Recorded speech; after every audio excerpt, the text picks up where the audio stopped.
امریکا اور اسرائیل کا prime objective بھی اسرائیل کا پرائم آبجیکٹیو بھی یہی ہے کہ پوری انسانیت کو انسان کو تباہ کر دیا جائے، بربادی پھیر دی جائے۔ اگر یہ غلط نہ ہوگا کہ اسرائیل کا جو لیڈر ہیں نیتن یاہو اور ان کی کابینہ، اگر یہ کہا جائے کہ یہ لوگ 5ویں صدی میں جی رہے ہیں، 5ویں صدی میں ان کا دماغ پھنسا ہوا ہے، تو غلط نہ ہوگا۔ یہ اب بھی وہی اسی ایڈیوٹک سٹوریز پر بلیو کرتے ہیں، ریلیجیس، جو کہ یہ سمجھتے ہیں کہ ہمیں جو ہے اپنا ایک لینڈ ملے گی جس پر گریٹر اسرائیل بنائیں گے،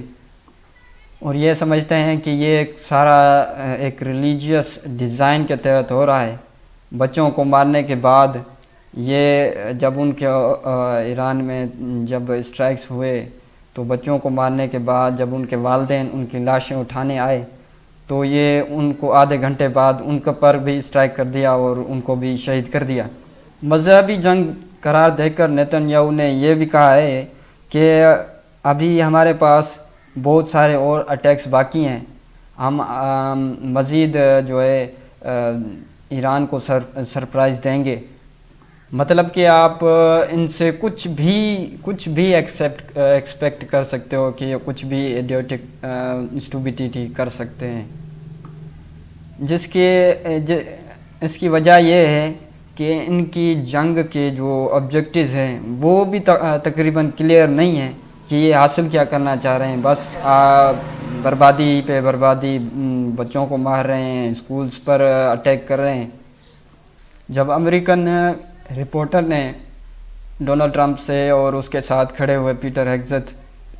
سے پوچھا کہ کیا یہ جو اٹیک ہے وہ آپ نے کیا ہے، تو انہوں نے کہا کہ ٹرمپ کہتے ہیں کہ میرے خیال ہے کہ یہ ایران نے خود کیا ہے، اور اس کے ساتھ کھڑے پیٹر کہتے ہیں کہ انکوائری چل رہی ہے۔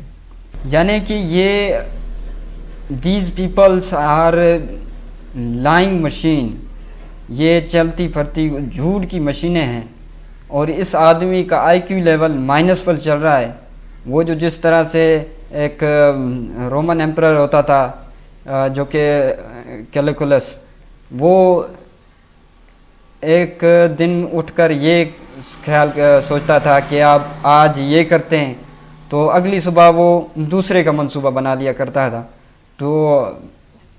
تاریخ گواہ ہے کہ